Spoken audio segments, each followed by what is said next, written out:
Combien d'Iraniens ont été tués par les forces de sécurité de la République islamique en 18 jours de révolte? Exercice compliqué et périlleux que celui de compiler les chiffres dans un pays soumis à un blackout quasi total. Les bilans des ONG basées à l'étranger varient. Nous avons retenu celui de l'ONG de défense des droits humains Ashrana, basée aux États-Unis, qui parle de plus de 2500 morts. Il faut prendre ces chiffres avec prudence.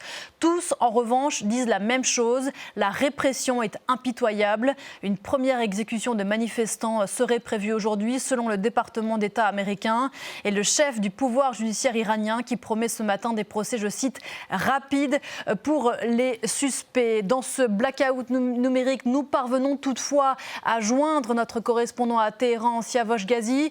Bonjour Siavosh, quelle est la situation à l'heure où l'on se parle ? Alors ce matin, j'ai pu interroger plusieurs habitants de Téhéran dans plusieurs quartiers où il y avait eu des manifestations très importantes entre jeudi et dimanche. Et tous m'ont dit que la situation était plutôt calme ce matin, tout comme par exemple hier soir. Normalement, les manifestations ont lieu donc le soir, et dans ces quartiers, notamment le quartier de Pounak ou Teransar dans le sud de Téhéran, la situation était plutôt calme. Deux autres témoignages que j'ai pu obtenir, un habitant de la ville de Karaj, à côté de Téhéran, mais aussi un autre habitant de la ville de Savé, située à 100 km à l'ouest de la capitale.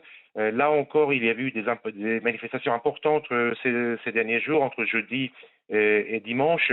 Là encore, on m'a affirmé qu'il y avait donc un calme précaire dans ces deux villes où il y a eu de nombreux morts. Il y a de nombreuses arrestations dans ces deux villes, et les forces de l'ordre qui se déploient chaque soir dans ces deux cités qui ressemblent, m'a-t-on dit, à des villes mortes le soir venu.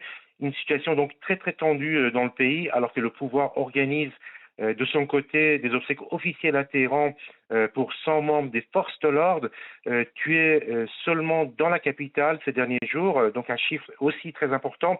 Les autorités ont annoncé de nombreuses arrestations de personnes qualifiées de fauteurs de troubles ou d'émeutiers, mais aussi de saisies d'armes à Téhéran, mais aussi dans les villes de province.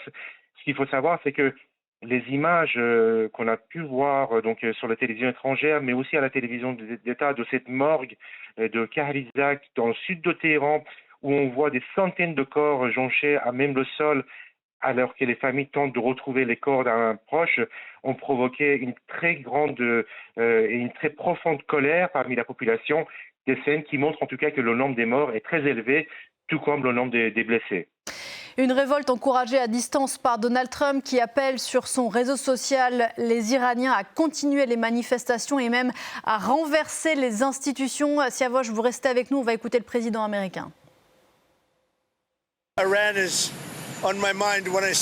Je pense beaucoup à l'Iran quand je vois toute la mort qu'il y a là-bas. Je pense que nous allons avoir un bilan plus précis bientôt en ce qui concerne le nombre de victimes, et ce bilan s'annonce très lourd. Et nous ne sommes pas encore sûrs. Nous le saurons bientôt, et ensuite nous agirons en fonction.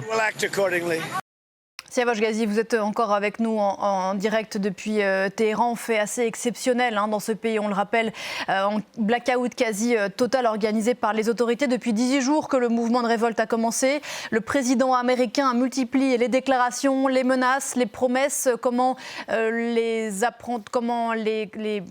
prend-on du côté des autorités iraniennes ?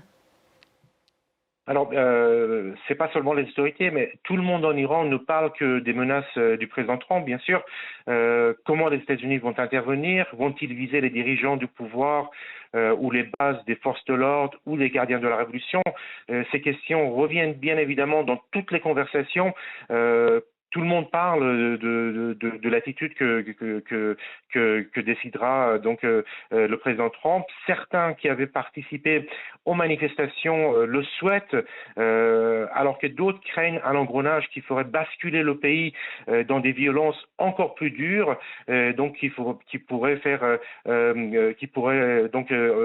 pousser le pays dans une instabilité très très profonde, avec le risque de guerre civile civile, comme on a pu le voir par exemple dans des pays comme la Syrie ou en Libye par exemple. Côté responsable, plusieurs responsables ont mis en garde les États-Unis contre toute attaque en affirmant que l'Iran ripostera de toutes ses forces et visera les bases américaines dans la région, mais aussi le territoire israélien. Siavosh Ghazi depuis Téhéran. Merci beaucoup Siavosh.